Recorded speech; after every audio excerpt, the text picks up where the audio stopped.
कई बार लाइफ हमें ऐसे मोड़ पर लेकर आती है जहाँ हम समझ नहीं पाते कि जो घटनाक्रम घटित हो रहे हैं वो क्यों घटित हो रहे हैं। क्योंकि जिस तरीके से हमने जीवन के फैसले लिए होते हैं, जो हम करना चाहते हैं, वो उससे बहुत अलग होता है। उस वक्त हम इसे किस्मत का नाम देते हैं, लेकिन किस्मत होती क्या है? किस्मत वो है जो सोल वर्ल्ड में आप खुद अपने लिए डिसाइड करके आए हैं। यानी आपके लाइफ लेसन जो भी आप चूज़ करके आए हैं, खुद अपने लिए आपने चूज़ किए हैं, उन लाइफ लेसन्स के करीब ले जाने के लिए ये प्रकृति कुछ इस तरह के घटनाक्रम आपके जीवन में लाती है कि आप अपने लाइफ लेसन्स के करीब पहुंचते जाएं।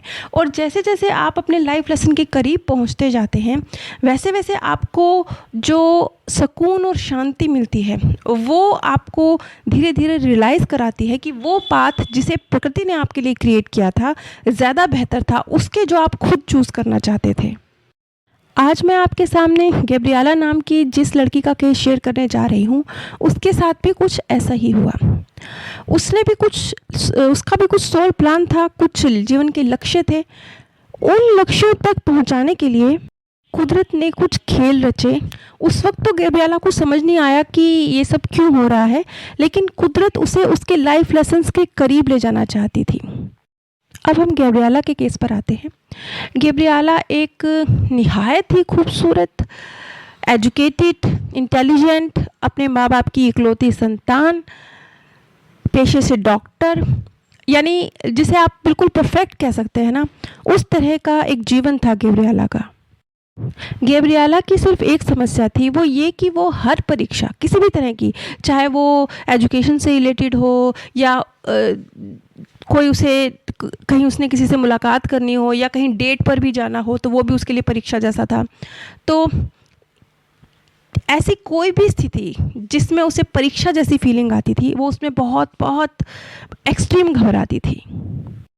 जब डॉक्टर विज के पास गैब्रिएला अपनी ये समस्या लेकर आई, गैब्रिएला आज खुद भी एक डॉक्टर है, तो डॉक्टर विज ने जब उसका सेशन शुरू किया तो एक चीज़ जो नज़र आई, गैब्रिएला बताती हैं कि उन्होंने अपने आप को एक 5-6 साल की बच्ची के रूप में देखा, जो कि अमेरिकन ऐश्वेत वर्ग से ताल्लुक़ रखती है और निहायत ही गरीब, कपास के खेतों में काम करने वाली, एक बहुत ही, जैसे उसने पैरों में जूते हैं, लेकिन वो जूते इतनी फटी हालत के हैं कि उन्हें देखकर लगता है कि उसको पहनना या ना पहनना एक बराबर बात है। कपड़े धूल से भरे हुए हैं और वो कपास के खेतों में काम करती है। उसने बालों में 2 चोटियाँ बनाई हुई हैं और वो अपनी माँ के साथ कपास के खेतों में काम कर रही है। और ये उस समय की बात है जब ऐश्वेत वर्ग से बहुत ज़्यादा भेदभावपूर्ण व्यवहार किया जाता था। श्वेत वर्ग के लोग उन्हें अपने से निम्नतर समझा करते थे। इसी तरह की परिस्थितियों में गैब्रिएला का जो ये पूर्व जन्म है, जिसमें वो एक अमेरिकन लड़की के रूप में है, वो उसने अपना देखा। इसके बाद गैब्रिएला ने एक लंबी कदकाठी वाली एक महिला को अपने साथ देखा, जो कि उस बर्थ में उसकी माँ थी, जिसका रंग बेहद काला था। उसने देखा कि जो उस बर्थ में उसकी माँ थी, इस बर्थ में वो उसकी दादी के रूप में है। और वो महिला उस बच्ची को शुगर नाम से पुकार रही है। वो महिला आती है और उस छोटी सी बच्ची को कहती है, शुगर, बहुत तेज़ गर्मी है बेटा, थोड़ी देर आराम कर ले। बहुत प्यार से उस बच्ची के सिर पर हाथ फेरती है। आज भी गैब्रिएला का अपनी दादी के साथ बेहद खूबसूरत रिश्ता है। दोनों के बीच में बहुत गहरा प्रेम है, जो दादी पोती से गहरा रिश्ता है। वो हर बात अपनी आपस में शेयर करती हैं। आगे वो बताती हैं कि वर्जीनिया में जेम्सटाउन नाम की एक जगह थी। ये वो स्थान है जहाँ पर गैब्रिएला का पूर्व जन्म हुआ है और वक्त है 1800 ईस्वी के आसपास का। और वो और उसकी माँ, एक बड़ी सी खाली कोठरी है, बस कोठरियों जैसी ही बनी हुई है, जहाँ शुगर और उसकी माँ रहते हैं। दिन भर वो दोनों कपास के खेतों में बहुत मेहनत करते हैं। शुगर के पिता के विषय में उसे कुछ भी नहीं पता है, ना ही उसने कभी उन्हें देखा है। लेकिन एक महत्वपूर्ण चीज़ यहाँ नज़र आई, जो गैब्रिएला बताती हैं कि उसकी माँ उसे गोरे लोगों से बचा कर रखती है, क्योंकि वो बहुत मतलबी हैं, क्योंकि वो बहुत घमंडी हैं, क्योंकि वो हम पर थूकते हैं। हालांकि सभी ऐसे नहीं हैं, लेकिन ज़्यादातर ऐसे ही हैं जो ये मानते हैं कि वो बेहतर हैं और वो उन्हें जरा भी तवज्जो नहीं देते। मेरे साथ और मेरी माँ के साथ बिल्कुल सलीके से पेश नहीं आते, हमारे साथ बिल्कुल गलत व्यवहार किया जाता है। शुगर की हम उम्र ही एक और बच्ची है जिसका नाम है लिली। लिली खेतों के मालिक की बेटी है। लिली श्वेत वर्ग से ताल्लुक़ रखती है और एक अमीर ख़ानदान की बेटी है। उसके बाल सुनहरे हैं, आंखें नीली है, बहुत खूबसूरत है। उसके पास पैसा भी बहुत है। वो जिस कलर की फ़्रॉक पहनती है उसी कलर के रिबन भी बांधती है। कहने को तो शुगर और लिली दोनों ही एक ही उम्र की हैं, लेकिन उन दोनों की किस्मतों में ज़मीन आसमान का फ़र्क है। जहाँ शुगर गंदे कपड़ों में घूमती है, वहाँ लिली हर रोज़ एक नई पोशाक पहनती है।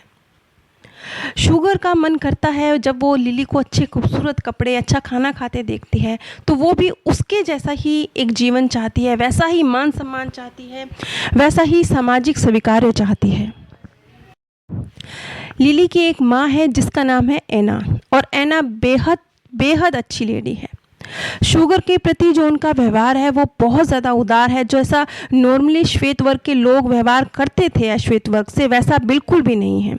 बहुत प्यार करती है वो शुगर से और लिली से, दोनों से, और दोनों को एक साथ खेलने का मौका भी देती है, लेकिन छुप कर। वो चाहती है कि किसी को पता ना चले कि शुगर और लिली एक साथ खेलते हैं, क्योंकि अगर ऐसा हुआ तो श्वेत वर्ग के लोग उन्हें परेशान करेंगे। इसलिए दोनों बच्चियां लोगों की नज़रों से दूर एक नदी किनारे जाकर खेलती हैं, और दोनों के शौक़ भी एक जैसे हैं। दोनों को एक जैसे खेल भी बहुत पसंद है। दोनों की पसंद बहुत सिमिलर है। जब लिली थोड़ी बड़ी हुई तो लिली के माता पिता ने लिली का एडमिशन एक अच्छे स्कूल में करा दिया। लिली हर दिन एक बेहद खूबसूरत यूनिफॉर्म पहनती, हाथ में किताबें लेती और स्कूल जाती। और शुगर जब लिली को ऐसे देखती तो उसके दिल में दर्द होता, बहुत तकलीफ़ होती कि ये उसके लिए संभव क्यों नहीं है, वो क्यों नहीं लिली की तरह ही स्कूल जा सकती। लिली एक बहुत खूबसूरत बड़ी सी कोठी में रहती थी, और शुगर हमेशा ऐसा सपना देखा करती थी कि कभी उसकी भी ऐसी कोई शानदार इमारत होगी।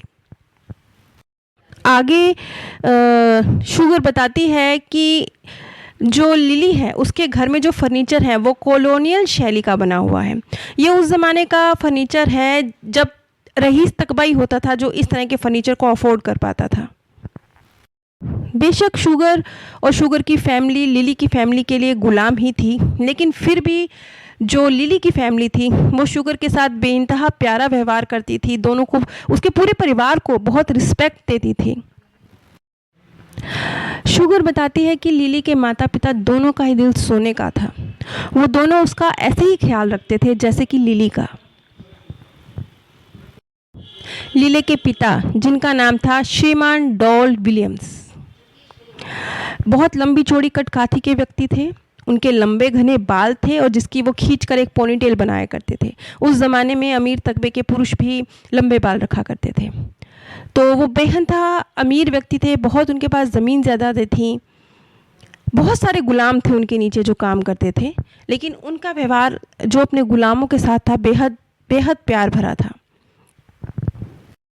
लेकिन लिली और शुगर जब बच्ची ही थी तभी लिली की माताजी का स्वर्गवास हो गया, और उनके स्वर्गवास के बाद उनके पिता ने दूसरा विवाह किया।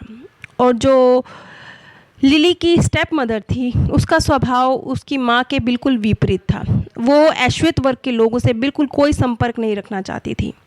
जो रंग भेद था, कट्टरता थी, वो उसके अंदर कूट कूट के समाई हुई थी। लेकिन इसके बावजूद लिली और उसके पिता वो दोनों शुगर को बहुत सपोर्ट करते थे और उसका पूरा ख्याल रखते थे।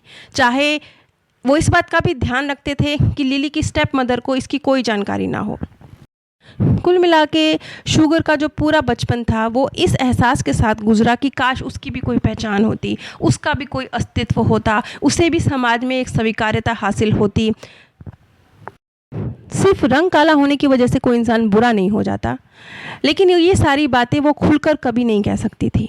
अंदर ही अंदर सुलगती रहती थी, अंदर ही अंदर बस मैं बदलाव कर दूं, मैं कैसे क्या कर दूं, ये भावना उसके अंदर रहती थी, लेकिन कभी खुल के वो कह नहीं पाई। और इसी तरह से शुगर बड़ी होती गई। लेकिन जैसा कि लिली के पिता की पूरी सपोर्ट हासिल थी, तो शुगर की पढ़ाई लिखाई, उसका एजुकेशन का पूरा खर्चा, उसके जीवन को वो ठीक ठाक गुजार सके, उसका पूरा खर्चा लिली और लिली के पिता उठाते थे। जैसे जैसे लिली बड़ी होती गई, बड़े घर में रहना है, बहुत नाम कमाना है, गोरों की इस दुनिया में उनकी बराबरी में आके खड़ा होना है, ये जो एक भावना थी उसके अंदर एक जिद की तरह, जैसे बस करके ही दिखाना है, ठान ही लिया है, इस तरह के रूप में परिवर्तित होने लगी। अब ये सारी जो परिस्थितियाँ आप देख रहे हैं, ये कुदरत ने क्यों रची? एक बच्ची के साथ देखा जाए तो अच्छा व्यवहार तो नहीं है ना समाज का, वो तकलीफ़ में है ना, लेकिन ये खेल कुदरत ने रचा तो क्यों रचा?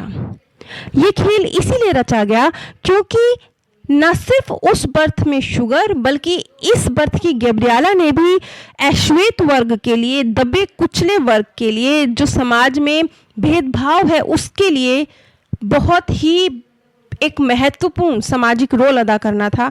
बहुत ही एक समाज में परिवर्तन ला देने वाला, लोगों की सोच में परिवर्तन ला देने वाला, इस तरह की एक भूमिका का चुनाव किया था गैब्रिएला ने अपने लिए, या ये कह लीजिए शुगर ने अपने लिए।